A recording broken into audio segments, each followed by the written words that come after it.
प्राचीन भारत इतिहास में अगला चैप्टर है जैन धर्म। इस चैप्टर के सारे टॉपिक को रिवीजन करेंगे फास्ट में, जिसमें पहला टॉपिक है जैन धर्म में जैन। जैन संस्कृत शब्द जिन से निकला हुआ है। जिन का अर्थ होता है विजेता। विजेता जितेंद्रिय इसे बोलते हैं विजेता को। जैन महात्माओं को निर्ग्रंथ बंधन रहित कहा गया। जैन महात्माओं को निर्ग्रंथ बंधन रहित कहा गया। प्रथम तीर्थकर जैन के प्रथम तीर्थकर थे ऋषभ देव आदिनाथ। जैन धर्म के प्रथम तीर्थकर ऋषभ देव आदिनाथ थे। 22वें तीर्थकर अष्टनेमी ऋग्वेद में भूमिका जो वासुदेव कृष्ण के भाई थे, ये 22वें तीर्थकर थे जैन धर्म के। नेक्स्ट 23वें तीर्थकर पार्श्वनाथ वाराणसी के निवासी थे। जैन धर्म के 23वें तीर्थकर पार्श्वनाथ वाराणसी के निवासी थे। 100 वर्ष की आयु में संवेद शिखर पर निर्माण की प्राप्ति। 100 वर्ष की आयु में संवेद पर्वत पर पार्श्वनाथ जो थे शिखर पर निर्माण प्राप्त किए थे। 100 वर्ष की आयु में संवेद शिखर पर्वत पर।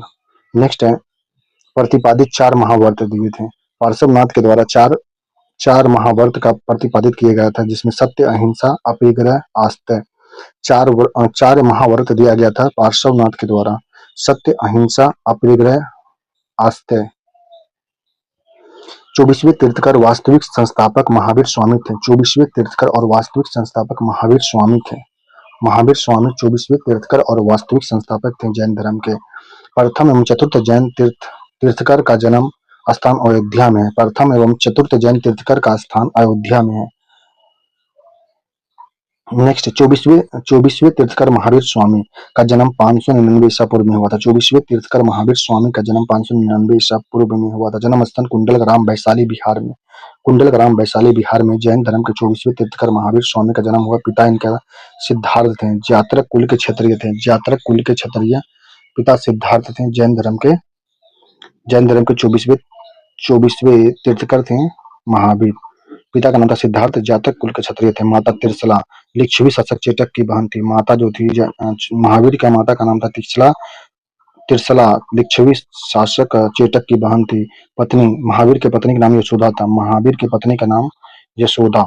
महावीर की पुत्री का नाम प्रियदर्शना अनोज्या भी बोलते हैं। महावीर की पुत्री का नाम था अनोज्या या प्रियदर्शना था। दामाद का नाम था जमाली। जमाली प्रथम शिष्य थे। प्रथम शिष्य इनके दामाद बने थे। महावीर का दामाद जमाली जो थे प्रथम शिष्य भी थे। नेक्स्ट शिष्य थे इसका मखली गोसाल।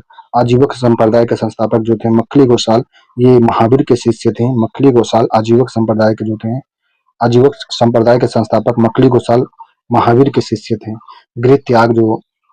गृह त्याग महावीर ने गृह त्याग किया। 30 वर्ष की आयु में गृह त्याग किया। 30 वर्ष की आयु में ज्ञान प्राप्ति 12 वर्ष की तपस्या के पश्चात इन्हें ज्ञान की प्राप्ति हुआ। 12 वर्ष की तपस्या के बाद ज्ञान की प्राप्ति हुआ। जिन अर्थात जिन आहर्त कर रहा है। ज्ञान की प्राप्ति के बाद जिन आहर्त कर रहा है। महावीर जयंती चैत माह में होता है। महावीर जयंती। ज्ञान प्राप्ति स्थल जो है जाम्बिक ग्राम ऋजुपालिका नदी के तट पर महावीर को ज्ञान की प्राप्ति हुआ। जैन धर्म के 24वें तीर्थकर वास्तविक संस्थापक है जैन धर्म के, जिनका जन्म ज्ञान इनको प्राप्त हुआ था जाम्बिक ग्राम ऋजुपालिका नदी के तट पर। इनको निर्माण मृत्यु इनका हुआ पावापुरी राजगिरी में बिहार में 72 वर्ष की आयु में 527 ईस्वी पूर्व में हुआ था। निर्वाण महावीर का निर्वाण पावापुरी राजगिरी बिहार में 72 वर्ष की आयु में 527 ईस्वी पूर्व में हुआ था। नेक्स्ट है जैन दर्शन में 3 रत्न है। सम्यक ज्ञान, सम्यक दर्शन, सम्यक आचरण। जैन धर्म में 3 रत्न है। सम्यक ज्ञान, सम्यक दर्शन, सम्यक आचरण। जैन धर्म में पुनः जन्म एवं कर्मवाद में विश्वास है। जैन धर्म में पुनः जन्म एवं कर्मवाद में विश्वास है। संसार की वास्तविकता का स्वीकार जैन धर्म के अनुसार किया जाता है। ईश्वर की स्वीकार्योक्ति नहीं है। जैन धर्म में ईश्वर को स्वीकार्योक्ति नहीं है। जैन धर्म में ईश्वर को स्वीकार नहीं किया गया है। जैन धर्म में युद्ध और कृषि दोनों वर्जित हैं। जैन धर्म में युद्ध और कृषि दोनों वर्जित है, क्योंकि दोनों में जीवों के प्रति हिंसा है। जैन धर्म में युद्ध और कृषि दोनों वर्जित हैं, क्योंकि दोनों में जीवों के प्रति हिंसा होती है। अनुव्रत सिद्धांत जैन धर्म से संबंधित गृहस्थियों के लिए है। अनुव्रत सिद्धांत जैन धर्म से संबंधित गृहस्थियों के लिए है। जैन धर्म में 5 व्रत किए गए हैं। अहिंसा, सत्य, आस्तेय, अपिग्रह और ब्रह्मचर्य। जैन धर्म के 5 व्रत का नाम है अहिंसा पहला है, जिसमें हिंसा नहीं करना। दूसरा सत्य है, झूठ नहीं बोलना। तीसरा आस्तेय, चोरी नहीं करना। 5वां अपिग्रह। चौथा अपिग्रह है, संपत्ति संचित नहीं करना, और पांचवा जो है ब्रह्मचर्य, इंद्रियों को वश में करना, महावीर द्वारा किया गया था। पार्श्वनाथ द्वारा चार चार महाव्रत को पालन किया गया था। महावीर के द्वारा पांचों पांचों व्रत को पालन किया गया था, जिसमें पहला व्रत था अहिंसा, हिंसा नहीं करना। दूसरा सत्य, झूठ नहीं बोलना। तीसरा आस्ते, चोरी नहीं करना। चौथा अपिग्रह, संपत्ति संचित नहीं करना। पांचवा था ब्रह्मचर्य, इंद्रियों को वश में करना, महावीर के द्वारा किया गया था। चार व्रत जो था जैन धर्म का, ये पार्श्वनाथ के द्वारा, 23वें जो तीर्थकर थे उनके द्वारा किया गया था, जबकि 24वें तीर्थकर महावीर के द्वारा 5 व्रत का पालन किया गया, जिसमें था महावीर द्वारा ब्रह्मचर्य को भी पालन किया गया था। नेक्स्ट है जैन साहित्य। जैन साहित्य को आगम सिद्धांत कहा गया। जैन साहित्य को आगम सिद्धांत कहा गया। इसमें 12 अंग, 12 उपअंग, 10 परिकीर्ण, 6 छेद सूत्र, 4 मूल सूत्र, 2 चूलिका सूत्र, नदी सूत्र एवं अनुयोग द्वार हैं। कल्प सूत्र संस्कृत में भद्रबाहु द्वारा लिखा गया था। जैन साहित्य में 12 अंग है, 12 उपअंग है, 10 परिकीर्णन है, 6 छेद सूत्र है, 4 मूल सूत्र है, 2 चूलिका सूत्र है, नदी सूत्र एवं अंगोद्वार सूत्र है। कल्प सूत्र संस्कृत में भद्रबाहु द्वारा लिखा गया था। प्राकृतिक भाषा का अधिक प्रयोग हुआ जैन धर्म में। जैन साहित्य में प्राकृतिक भाषा का ज्यादा प्रयोग किया गया है। प्रेम परमे कमल मार्तंड प्रभात चंद्र आचार्य द्वारा रचित है। परमे कमल मार्तंड जो है प्रभात चंद्र आचार्य द्वारा रचित है, जैन साहित्य है यह। जैन साहित्य में परिविष्ट पर्वत की रचना हेमचंद्र सूरी द्वारा किया गया था। परिविष्ट पर्वन की रचना हेमचंद्र सूरी द्वारा जैन साहित्य में परिविष्ट पर्वन की रचना हेमचंद्र सूरी द्वारा किया गया है। जैन धर्म में भगवती सूत्र जो है महावीर के जीवन पर प्रकाश डाला गया। 16 महाजनपद का उल्लेख है इसमें। भगवती सूत्र में महावीर के जीवन पर प्रकाश डाला गया। जैन सूत्र में भगवती सूत्र से महावीर के जीवन पर प्रकाश और 16 महाजनपद की जनपदों का उल्लेख भगवती सूत्र में है। नेक्स्ट आचारांग सूत्र में जैन भिक्षुओं के आचरण व नियमों का उल्लेख है। आचारांग सूत्र में जैन भिक्षुओं के आचरण व नियम का उल्लेख किया गया है। नेक्स्ट है प्रमुख जैन समितियां और सम्मेलन। प्रथम जैन समिति जो था पाटलिपुत्र बिहार में हुआ था। प्रथम जैन समिति या संगतियां पाटलिपुत्र बिहार में, अध्यक्ष स्थूलभद्र थे। वर्ष 300 ईसा पूर्व में हुआ था। परिणाम जैन संप्रदाय को 2 भाग में विभाजित किया गया, दिगंबर और श्वेतांबर। 12 अंगों का परिणयन भी हुआ था इसी में। तो प्रथम जैन संगतियां जो सम्मेलन हुआ, प्रथम जैन सम्मेलन पाटलिपुत्र बिहार में हुआ। स्थूलभद्र अध्यक्ष थे। वर्ष 300 ईसा पूर्व में हुआ था। परिणाम जैन संप्रदाय 2 भाग में विभाजित हुआ, दिगंबर श्वेतांबर। 12 अंगों का परिणयन भी इसमें हुआ था प्रथम जैन सम्मेलन में। द्वितीय जैन सम्मेलन बल्लाभी गुजरात में हुआ, जिसमें देवर्षि क्षमा सरवन श्वेतांबर आचार्य जो थे, ये द्वितीय जैन सम्मेलन में अध्यक्षता किए थे। देवर्षि क्षमा सरवन श्वेतांबर आचार्य। ये सम्मेलन जो हुआ था, द्वितीय सम्मेलन जो था 313 या 326 ईस्वी में हुआ था। द्वितीय जैन सम्मेलन 313 या 513 या 526 ईस्वी में हुआ था दूसरा जैन सम्मेलन। परिणाम इसमें बिखरे ग्रंथों का संकलन तथा उनका क्रम अनुसार परिणयन किया गया था। दूसरा जैन सम्मेलन जो बल्लाभी गुजरात में हुआ, उसकी अध्यक्षता देवर्षि क्षमा सरवन श्वेतांबर आचार्य कर रहे थे। वर्ष 513 या 526 ईस्वी में। इसमें परिणाम जो निकला दूसरा जैन समिति या सम्मेलन का, इसमें बिखरे ग्रंथों का संकलन तथा उनका क्रम अनुसार परिणयन किया गया था। नेक्स्ट जैन धर्म का विभाजन हो गया 2 भाग में, श्वेतांबर और दिगंबर। श्वेतांबर जो थे मगध में अकाल के समय उत्तर भारत में ही रहे थे। मगध में जब अकाल पड़ा उस समय श्वेतांबर लोग जो उत्तर भारत में ही रहे। स्थूलभद्र के नेतृत्व में श्वेतांबर कहलाए। श्वेत वस्त्र धारण करने वाले अनुयायी श्वेतांबर कहलाए। श्वेत वस्त्र धारण करने वाले श्वेतांबर कहलाए। चंद्रगुप्त मौर्य भी साथ गए श्रवणबेलगोला कर्नाटक में। संलेखना व्रत विधि से प्राण त्यागे थे चंद्रगुप्त मौर्य श्रवणबेलगोला में कर्नाटक गए और संलेखना व्रत विधि से प्राण त्याग दिए थे।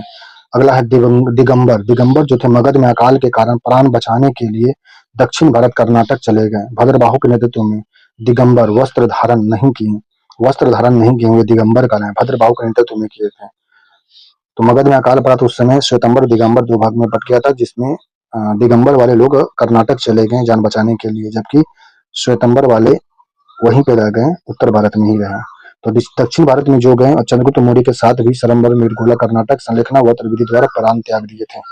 नेक्स्ट है, जैन धर्म में जो दिगंबर वाले जो थे वे वस्त्र धारण नहीं करते थे। श्वेतंबर वाले श्वेत सफेद वस्त्र धारण करने वाले थे। अनुयायी जो थे श्वेतंबर के अनुयायी अनुयायी जो थे अनुयायी जैन धर्म के अनुयायी चंद्रगुप्त मौर्य, बिंदुसार बिंबिसार, महावीर स्वामी और गौतम बुद्ध के समकालीन थे। बिंबिसार जो था महावीर स्वामी और गौतम बुद्ध दोनों के समकालीन थे बिंबिसार, और बिंदुसार चंद्रगुप्त मौर्य जैन धर्म के अनुयायी बने थे। वास्तुकला, जैन धर्म के वास्तुकला जो थे रॉक रॉक कट गुफा जो है, रॉक कट गुफा जैन धर्म से संबंधित है। रॉक कट गुफा, हाथी गुफा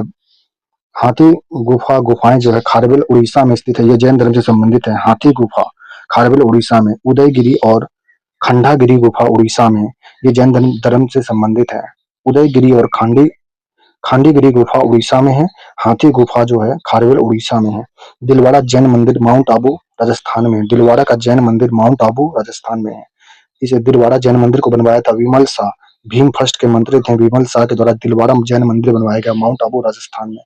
वस्तुपाल या तेजपाल बंधुओं द्वारा निर्मित किया गया था दिलवाड़ा का जैन मंदिर को। नेक्स्ट है गोमतेश्वर या बाहुबली की प्रतिमा, श्रवणबेलगोला कर्नाटक में है। गोमतेश्वर या बाहुबली की प्रतिमा, ऋषभ देव के पुत्र थे बाहुबली, ऋषभ देव के पुत्र का नाम था बाहुबली। ऋषभ देव का पुत्र बाहुबली की प्रतिमा बनाया गया था श्रवणबेलगोला कर्नाटक में।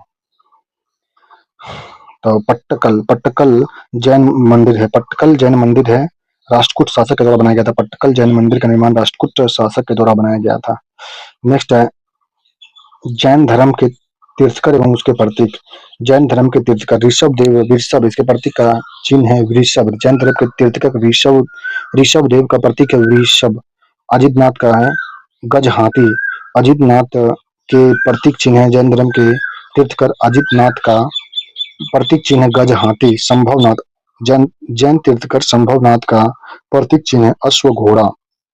जैन तीर्थकर सुपारीनाथ का प्रतीक चिन्ह है स्वास्तिक। जैन धर्म के तीर्थकर मल्लिकनाथ का प्रतीक चिन्ह है कलश। मल्लिकनाथ का प्रतीक चिन्ह है कलश। जैन तीर्थकर नेमिनाथ का प्रतीक चिन्ह है नीलोपत्तल। नीलोपत्तल जो है नेमिनाथ का चिन्ह है। अरिष्टनेमि का प्रतीक चिन्ह है शंख। पार्श्वनाथ का है सर्पफन। सर्पफन जो है जैन धर्म के 23वें तीर्थकर पार्श्वनाथ का फर्न है। महावीर स्वामी का, जैन धर्म के तीर्थकर महावीर स्वामी का प्रतीक है सिंह। तो जैन धर्म के तीर्थकर प्रथम तीर्थकर ऋषभ देव का चित्र है, प्रतीक है वृषभ। जैन धर्म के अजितनाथ तीर्थकर का चिन्ह है गज चिन्ह, गज हाथी जो है प्रतीक है। शंभवनाथ का जो प्रतीक है अश्व घोड़ा है। सुपारीनाथ का जो स्वास्तिक है। मल्लिकानाथ का कलश है। नेमिनाथ का नीलोपत्तल है। अष्टनेमी का शंख है। पार्श्वनाथ का सर्प फन है। 23वें तीर्थकर पार्श्वनाथ का सर्प फन है। 24वें तीर्थकर का सिंह है। 24 तीर्थकर पढ़ने के लिए केवल इसका। नेक्स्ट है आजीवक संप्रदाय, संस्थापक मखली गोसाल। आजीवक संप्रदाय के संस्थापक मखली गोसाल हैं। नियतवादी या भाग्यवादी विचारधारा है आजीवक संप्रदाय में का समर्थन किया था। नियतवादी या भाग्यवादी विचारधारा का समर्थक मखली गोसाल के द्वारा आजीवक संप्रदाय, जिसमें बताया गया नियतवादी या भाग्यवादी विचारधारा का समर्थन है। बुद्ध तथा महावीर के समकालीन थे। ये बुद्ध तथा महावीर दोनों के समकालीन हैं आजीवक संप्रदाय वाले। अशोक तथा इनके पौत्र दशरथ द्वारा बराबर गुफा में के दान का विवरण भी मिलता है। अशोक तथा इसके पौत्र दशरथ द्वारा बराबर की गुफा में आजीवक संप्रदाय के लिए दान का विवरण मिलता है। वनों में निवास करते हैं। आजीवक संप्रदाय वन में निवास करते हैं। मौर्य काल इस संप्रदाय को काफी मान्यता देता है। मौर्य काल इस समय संप्रदाय को काफी मान्यता देता है। अन्य संप्रदाय जो थे इसमें अन्य धार्मिक संप्रदाय में है संप्रदाय प्रणेता भौतिकवादी जो थे अजित केश कमलिन। भौतिकतावादी जो हैं भौतिकतावादी संप्रदाय के प्रणेता थे अजित केशलम्बकलिन थे। अनिश्चितवादी संप्रदाय के प्रणेता थे अनिश्चितवादी संप्रदाय के प्रणेता संजय बेलटिटपुत्र थे। अनिश्चितवादी संप्रदाय के प्रणेता संजय बेलटिटपुत्र थे। भौतिकवादी संप्रदाय के प्रणेता अजित केशकमलिन थे। नियतवादी संप्रदाय के प्रणेता प्रकुष्ट कच्चायन थे। नियतवादी संप्रदाय के प्रणेता प्रकुष्ट कच्चायन थे। प्राचीन भारत इतिहास में अगला टॉपिक है वैदिक सभ्यता, जिसका समय सीमा है 1500 से लेकर 600 ईसा पूर्व के समय को वैदिक सभ्यता के रूप में जानते हैं। वैदिक सभ्यता के दो भाग हैं, ऋग वैदिक या उत्तर वैदिक काल जो 1500 से लेकर 1000 ईसा पूर्व का समय जिसमें है, और उत्तर वैदिक का काल है 1000 से लेकर 600 ईसा पूर्व का समय को उत्तर वैदिक काल कहते हैं। ऋग्वैदिक या वैदिक पूर्व वैदिक काल 1500 से लेकर 1000 पूर्व का समय सीमा होता है।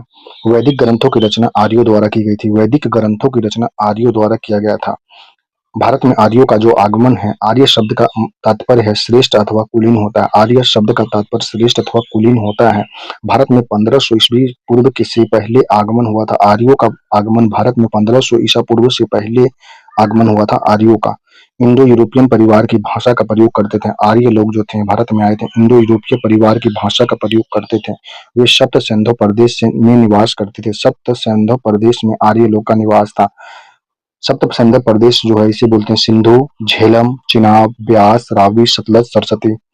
सप्त सिंधु प्रदेश में निवास करते थे। सप्त सिंधु का जो क्रम है, पहला है सिंधु, दूसरा नंबर पे झेलम, तीसरा पे है चिनाब, चौथा पे है व्यास, पांचवा नंबर पे है रावी, छठा नंबर पे है सतलज और सातवां नंबर पे है सरस्वती नदी है। सप्त सिंधु में 7 प्रदेश शामिल, जिसमें सिंधु प्रदेश, सिंधु, झेलम, चिनाब, व्यास, रावी, सतलज, सरस्वती शामिल है। सबसे प्रमुख नदी सिंधु था। आर्यों की सबसे प्रमुख नदी सिंधु थी। दूसरी नदी सरस्वती, नदी तमा अथवा श्रेष्ठ नदी भी कहा गया है। सरस्वती को नदी तमा अथवा श्रेष्ठ नदी कहा गया है। सबसे प्रमुख नदी आर्यों की सिंधु थी। दूसरा नदी था आर्यों का प्रमुख में सरस्वती था, जिसे नदी तमा अथवा सर्वश्रेष्ठ नदी कहा गया है। नेक्स्ट, नदी तथा उसके प्राचीन नाम। प्राचीन नाम है विस्ता, नवीन नाम झेलम। विस्ता का प्राचीन नाम झेलम था। विस्ता जो प्राचीन नाम है, इसका नया नाम झेलम है। झेलम का प्राचीन नाम विस्ता है। अस्कनी का नया नाम चिनाब है। चिनाब का पुराना नाम अस्कनी है। पुरुषनी का नया नाम रावी है। रावी का पुराना नाम पुरुषनी है। विपाशा का नया नाम व्यास है और व्यास का पुराना नाम विपाशा है। विस्ता का झेलम, अस्कनी का चिनाब, पुरुषनी का रावी, विपाशा का व्यास, ये नदी का उनके प्राचीन नाम है। नेक्स्ट है सतुद्री का नवीन नाम सतलज है। सतलज का पुराना नाम सतुद्री है। गोमल का नया नाम गोमती है। गोमती का पुराना नाम गोमल है। कुंभा का नया नाम काबुल है। काबुल का पुराना नाम कुंभा है। सरस्वती का नया नाम घग्गर है। घग्गर का पुराना नाम सरस्वती है। तो प्राचीन नदी जो है उसका नया नाम हो गया है सतलज। सतरुदी का सतलज हो गया है। गोमल का गोमती, कुंभा का काबुल, घग्गर, सरस्वती का घग्गर हो गया है। नेक्स्ट, वैदिक साहित्य।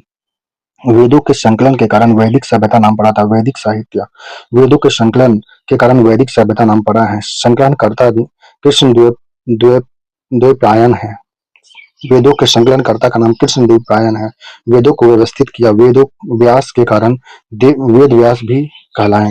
वेद व्यास इनका नाम पड़ा क्योंकि वेद को ये व्यवस्थित किए थे, इसलिए व्यास के कारण वेद व्यास इनका नाम पड़ा था, कृष्ण द्वैपायन। नेक्स्ट, वैदिक साहित्य में 4 वेद थे। वैदिक साहित्य में 4 वेद हैं। ब्राह्मण, आरण्यक, उपनिषद और वेदांग शामिल हैं। वैदिक साहित्य में 4 वेद, जिसमें ब्राह्मण, आरण्यक, उपनिषद एवं वेदांग शामिल हैं। वेद जो है, वेद को बोलते हैं, वेद धातु से बना अर्थ होता है जानना अर्थात ज्ञान। वेद जो है, वेद धातु से बना हुआ अर्थ होता है जानना, जानना अर्थात ज्ञान होता है। वेद का अर्थ होता है जानना अर्थात ज्ञान होता है। चारों वेदों को सम्मिलित रूप से संहिता कहते हैं। चारों वेद को सम्मिलित रूप से संहिता कहते हैं। रचना, वेदों की रचनाओं द्वारा अतः अप्रोषणीय की संज्ञा दी गई। मानव द्वारा निर्मित नहीं है, अप्रोषणीय, मानव द्वारा निर्मित नहीं है। रचना देवताओं द्वारा किया गया था वेद की रचना। ऋग्वेद, सामवेद, यजुर्वेद सम्मिलित रूप से वेद त्रयी कहलाते हैं। ऋग्वेद, सामवेद, यजुर्वेद सम्मिलित रूप से वेद त्रयी कहलाते हैं। वेदों की श्रुति संहिता भी कहते हैं। वेदों की श्रुति को संहिता कहा जाता है। वेदों की श्रुति को संहिता कहा जाता है। सबसे पुराना ग्रंथ जेद अवेस्ता ईरान पारसी का समकालीन ग्रंथ है। ये सबसे पुराना ग्रंथ है। जेद अवेस्ता ईरानी पारसी समकालीन ग्रंथ है। उपखंड, वेद का जो उपखंड है, संहिता, संहिता बोलते हैं भजनों एवं मंत्रों का संकलन। संहिता में भजनों एवं मंत्रों का संकलन किया गया है। ब्राह्मण में अनुष्ठान समारोह का संकलन है। ब्राह्मण में अनुष्ठान और समारोह का संकलन है।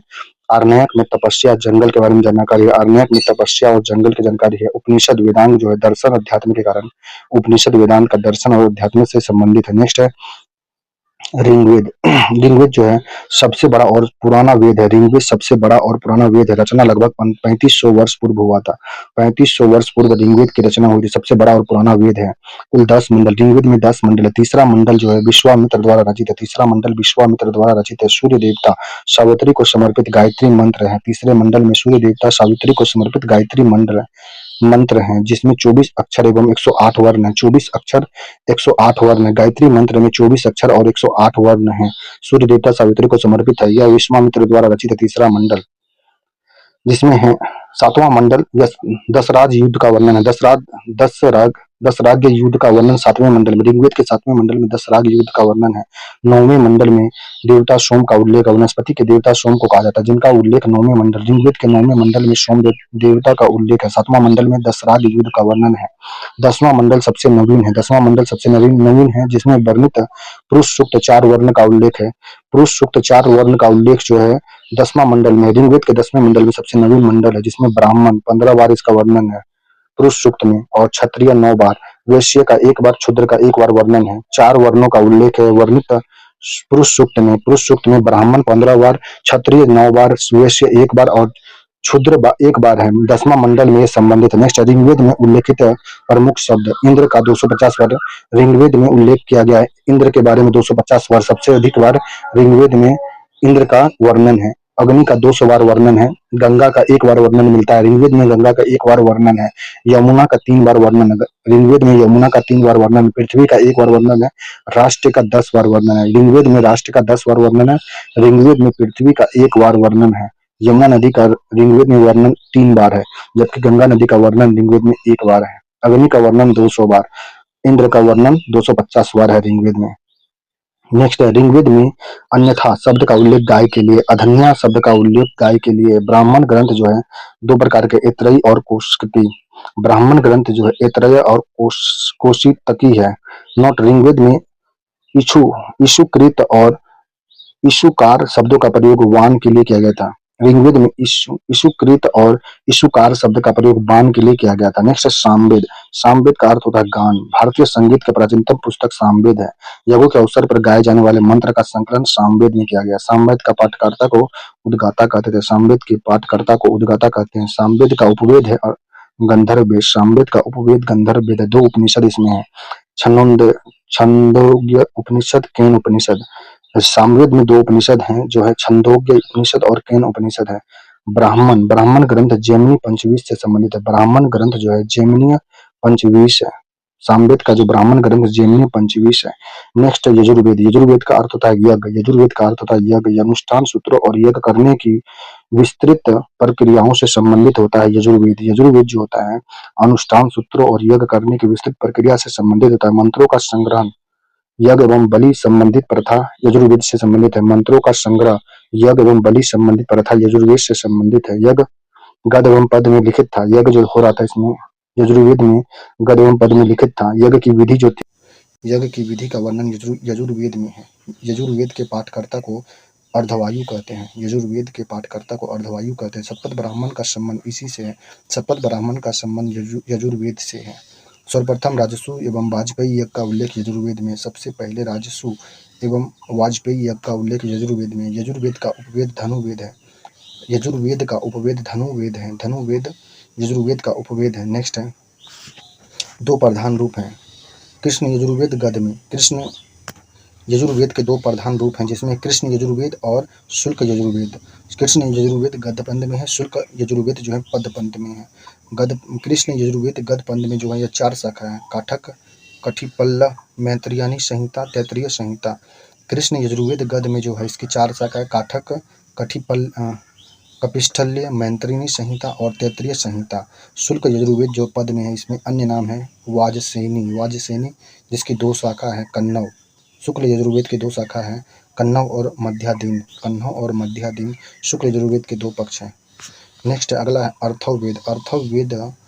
अर्थववेद अर्थवा ऋषि के नाम पर बना है अर्थववेद। अर्थववेद में 20 अध्याय, 731 सूक्त व 6000 मंत्र हैं। अर्थववेद में 20 अध्याय है, 731 सूक्त व 6000 मंत्र हैं। अर्थववेद में जादू टोना तंत्र मंत्र का उल्लेख अर्थववेद में है। औषधियों का उल्लेख भी अर्थववेद में। अर्थववेद के पुरोहित को ब्रह्मा कहते थे। काशी का प्राचीनतम उल्लेख अर्थववेद में मिलता है।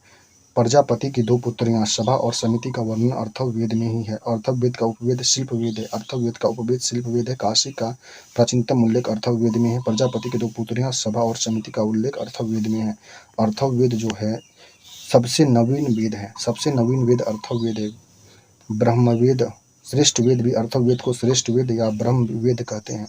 ब्राह्मण ग्रंथ इसमें गोपथ है। अर्थवेद के ब्राह्मण ग्रंथ का नाम गोपथ है। उपनिषद अर्थवेद में जो उपनिषद है, मुंडक उपनिषद, प्रश्नोपनिषद, मुंडकायोपनिषद, मुंडकायोपनिषद, मुंडकोपनिषद, प्रश्नोपनिषद, मुंडकायोपनिषद है, ये सभी अर्थवेद के उपनिषद हैं। नेक्स्ट है ब्राह्मण ग्रंथ। ब्राह्मण ग्रंथ के रचयिता है याज्ञवल्क्य। ब्राह्मण ग्रंथ के रचयिता याज्ञवल्क्य मुनि है। याज्ञवल्क्य मुनि ब्राह्मण ग्रंथ के रचयिता हैं। वेदों की विशिष्ट व्याख्या के लिए रचना गद्य रूप में किए थे। वेदों की विशिष्ट व्याख्या के रूप में रचना गद्य रूप में किए थे।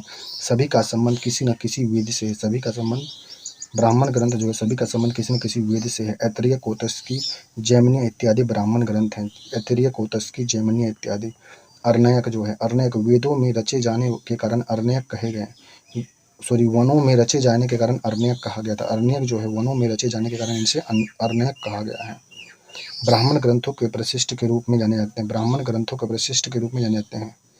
नेक्स्ट है अरण्यक का जो जन्म, मृत्यु, पुनर्जन्म इत्यादि का विषाद वर्णन किया गया है। अरण्यक में जन्म, मृत्यु, पुनर्जन्म इत्यादि का विषाद वर्णन किया गया। नेक्स्ट है 7 प्रमुख अरण्यक हैं। ऐतरेय, कौतस्की, शतपथ, छांदोग्य, शाकनायन, मैत्रेयानी, तलवाकार, जैमिनी और बृहदनारायण हैं। 7 प्रमुख अरण्यक हैं। ऐतरेय, कौतस्की, शतपथ, छांदोग्य, शाकनायन, मैत्रेयनी, तलवार, जैमिनी और बृहदनारायण हैं। बृहदारण्यक हैं। ये 7 प्रमुख अरण्यक हैं। अगला टॉपिक उपनिषद। उपनिषद में वेदांत जो है वेदों का अंतिम और सर्वोच्च उद्देश्य वेदांत में संबंधित है, वर्णित है। वेदों का अंतिम और सर्वोच्च उद्देश्य वेदांत में वर्णित है। गुरु के समीप बैठकर सीखी जाने वाली विद्या को वेदांत का उपनिषद कहा गया। गुरु के समक्ष बैठकर सीखी जाने वाली विद्या को उपनिषद कहा गया। ब्रह्मा और आत्मा के संबंध में दार्शनिक चिंतन उपनिषद में किया गया। ब्रह्मा और आत्मा के संबंध में दार्शनिक चिंतन उपनिषद में किया गया है। भारतीय दर्शन के प्रस्थान बिंदु, स्रोत अथवा पिता का वर्णन उपनिषद में। भारतीय दर्शन के प्रस्थान बिंदु, स्रोत अथवा पिता का वर्णन उपनिषद में है। कर्म एवं पुनर्जन्म की संकल्पनाएं प्राप्त हुई है उपनिषद से। कर्म एवं पुनर्जन्म की संकल्पना प्राप्त हुई है उपनिषद से। उपनिषद और विषय। छांदोग्य में सबसे सबसे प्राचीन उपनिषद है। देवकी पुत्र कृष्ण का सर्वप्रथम उल्लेख मिलता है छंदोग्य उपनिषद में। छंदोग्य उपनिषद में सबसे प्राचीन उपनिषद है। देवकी पुत्र कृष्ण का सर्वप्रथम उल्लेख इसी में मिलता है। नेक्स्ट है बृहदारण्यक। बृहदारण्यक उपनिषद जो है गार्गी या गोलक्य संवाद का वर्णन बृहदारण्यक उपनिषद में मिलता है। नेक्स्ट कठोपनिषद जो है इसमें यम और नचिकेता संवाद मिलता है। कठोपनिषद में यम नचिकेता संवाद का विषय में जानकारी मिलता है कठोपनिषद से। मुंडकोपनिषद से सप्तमेव जयते का संबंधित है। मुंडकोपनिषद से। नेक्स्ट ईशोपनिषद में याज्ञवल्क्य श्वेतकेतु संवाद का वर्णन। याज्ञवल्क्य और श्वेतकेतु का संबंध ईशोपनिषद में संबंधित है। नेक्स्ट वेदांग। वेदांग जो है ज्ञान में सहायक होता है। ज्ञान में सहायक शास्त्र को वेदांग कहते हैं। वेदांग की संख्या 6 है। वेदांग जो है ज्ञान में सहायक शास्त्र को वेदांग कहते हैं। वेदांग की संख्या 6 है। वेदांग में जो है शिक्षा, पहला वेदांग शिक्षा है। उच्चारण की विधि से संबंधित वैदिक मंत्रों का विशुद्ध उच्चारण। वेदांग में जो पहला वेदांग जो है शिक्षा है, जिसमें वेदांग में पहला है शिक्षा। वेदांग 6 प्रकार के, जिसमें पहला है शिक्षा। शिक्षा जो है यह उच्चारण की विधि से संबंधित है। वैदिक मंत्रों का विशुद्ध उच्चारण होता है शिक्षा के रूप में। कल्प जो होता है यज्ञ के नियम से संबंधित कल्प है। यज्ञ के नियम से संबंधित कल्प है। व्याकरण जो है शब्दों के यथार्थ ज्ञान से संबंधित वेदों का मुख को व्याकरण कहते हैं। ज्योतिष में वैदिक यज्ञों का अनुष्ठान का समय ज्योतिष है। वैदिक यज्ञों तथा अनुष्ठान का समय ज्योतिष के अंतर्गत। छंद जो है वैदिक मंत्रों के समुचित पाठ की सुरक्षा से छंद का मतलब है। वैदिक मंत्रों से के समुचित पाठ की सुरक्षा से संबंधित छंद। निरुक्त जो है वेदों में दिए गए शब्दों के अर्थ से वेदों की आत्मा निरुक्त को कहा गया। वेदों में दिए गए शब्द के अर्थ से निरुक्त निरुक्त का मतलब है वेदों में दिए गए शब्दों के अर्थ से है। वेदों की आत्मा कहते हैं निरुक्त को। तो वेदांग 6 है। शिक्षा, कल्प, व्याकरण, ज्योतिष, छंद और निरुक्त। शिक्षा है उच्चारण की विधि से संबंध, वैदिक मंत्रों का विशुद्ध उच्चारण। कल्प है यज्ञ के नियम का संबंध। व्याकरण है शब्दों के अर्थ यथार्थ ज्ञान से संबंध, वेदों का मुख कहते हैं। व्याकरण को ज्योतिष है वैदिक यज्ञ तथा अनुष्ठान का समय है। छंद जो वैदिक मंत्रों से समुचित पाठ की सुरक्षा से संबंधित है। निरुक्त जो है वेदों में किए गए शब्दों के अर्थ से वेदों की आत्मा होता है निरुक्त। नेक्स्ट है भारतीय दार्शनिक और परंपरावादी। सांख्य दर्शन के जो है के सांख्य दर्शन के परंपरावादी दर्शनक है कपिल मुनि शाक्य दर्शन, न्याय दर्शन के गौतम है। वैश्विक दर्शन के ऋषि कनाद से संबंधित है। वैश्विक दर्शन ऋषि कनाद के संबंधित है। न्याय दर्शन गौतम से संबंधित है। शाक्य दर्शन कपिल मुनि से संबंधित है।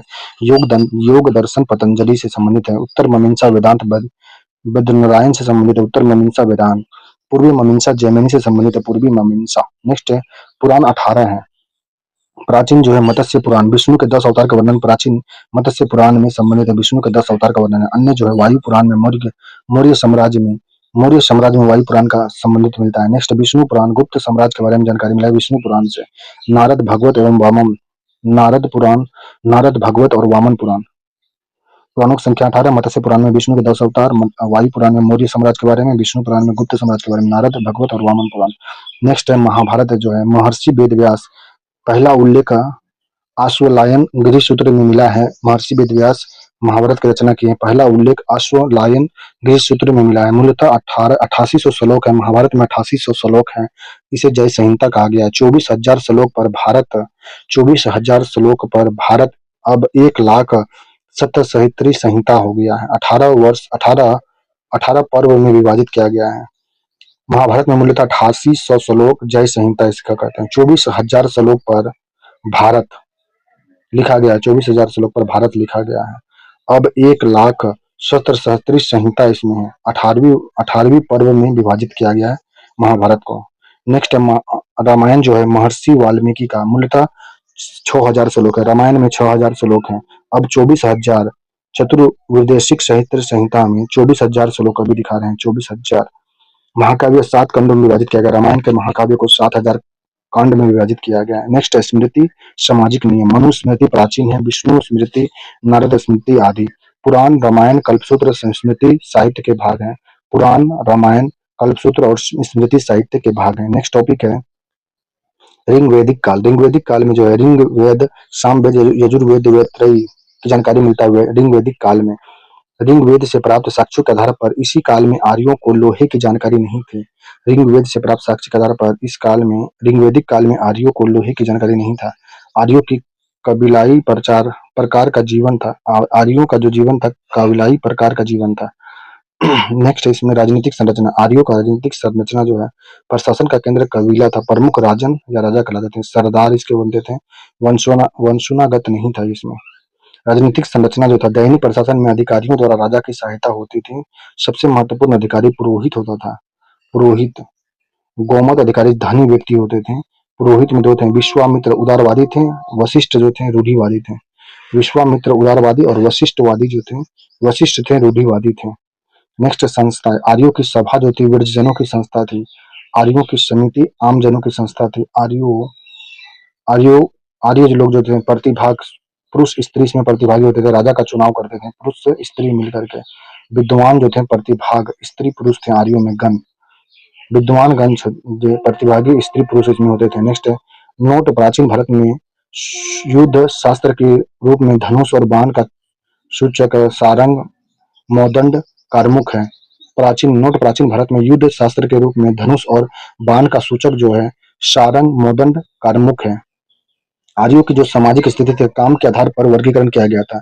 समाज मुख्यतः 3 वर्ग में विभाजित था। पुरोहित, यज्ञ, अनुष्ठान और कार्य करने वाले। पुरोहित, यज्ञ, अनुष्ठान और कार्य के रूप में इसका बांटा गया था। जन आर्यों की प्रमुख सामाजिक इकाई थी। जन जो था आर्यों की प्रमुख इकाई थी।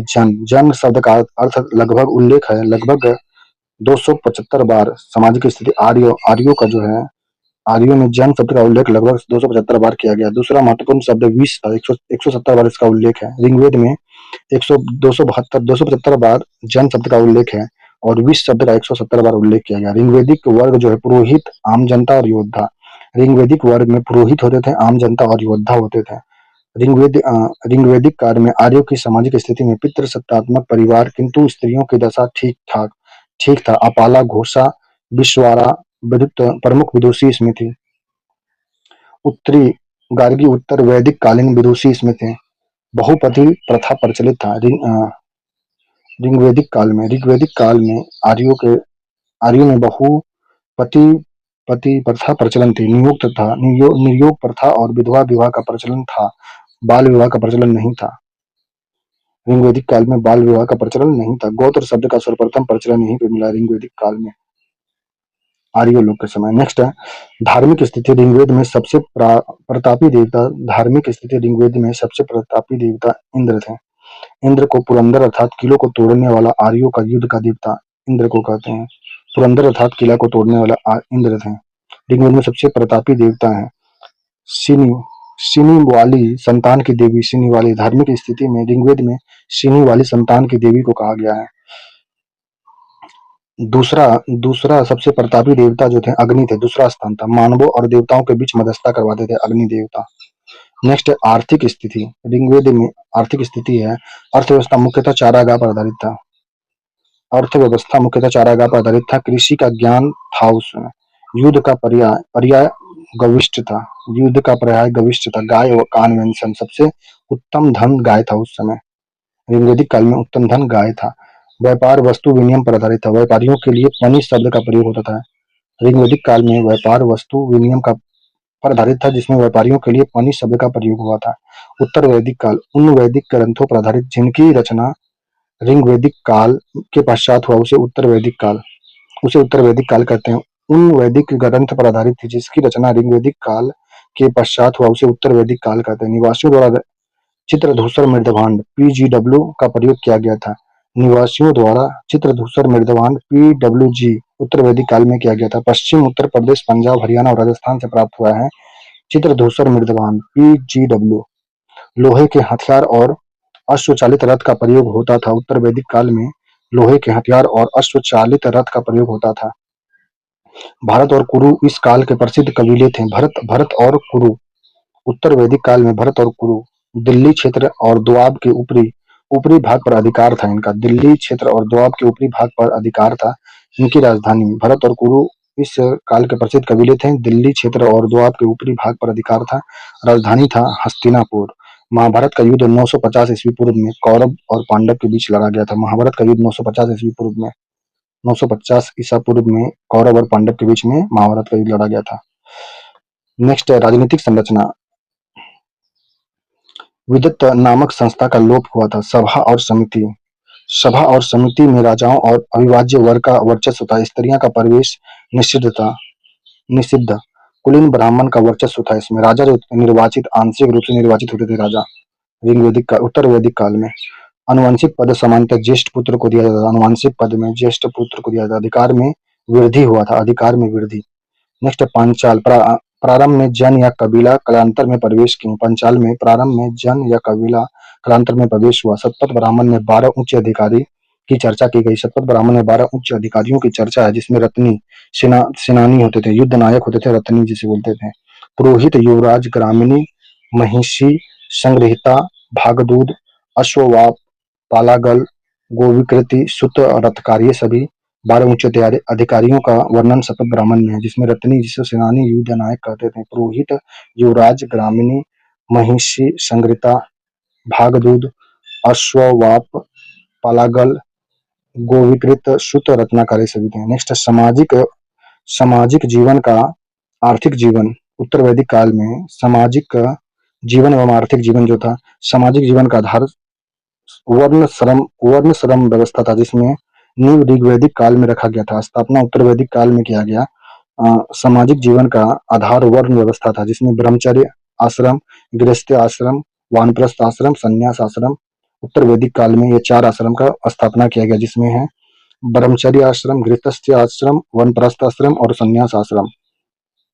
क्षत्रियों की स्थिति ब्राह्मणों से श्रेष्ठ थी। उत्तर वैदिक काल में क्षत्रियों की स्थिति ब्राह्मण से श्रेष्ठ थी। उत्तर वैदिक काल में स्त्रियों की दशा में गिरावट आया था। उत्तर वैदिक काल में स्त्रियों की दिशा में गिरावट आई। उत्तर वैदिक कालीन प्रमुख विदुषी गार्गी थी, सुलभा, वेदवती आदि। उत्तर वैदिक कालीन प्रमुख विदुषी का नाम था गार्गी, सुलभा, वेदवती आदि। गोत्र प्रथा की स्थापना हुआ था। उत्तर वैदिक काल में गोत्र प्रथा की स्थापना हुआ था। लोहे का प्रयोग आरंभ हुआ था। प्राचीनतम साक्ष्य 1000 ईसा पूर्व के आसपास अंतरजी खेड़ा से मिला है। लोहे का प्रयोग आरंभ हुआ लगभग प्राचीनतम साक्ष्य इसका 1000 ईसा पूर्व के आसपास अंतरजी खेड़ा से लोहे का प्रयोग का मिला है। इसको अंतरजी खेड़ा से साक्ष्य मिला है। प्राचीन साक्ष्य 1000 पुराना है। इस काल में कृषि प्रमुख व्यवसाय था। उत्तर वैदिक काल में कृषि प्रमुख व्यवसाय था।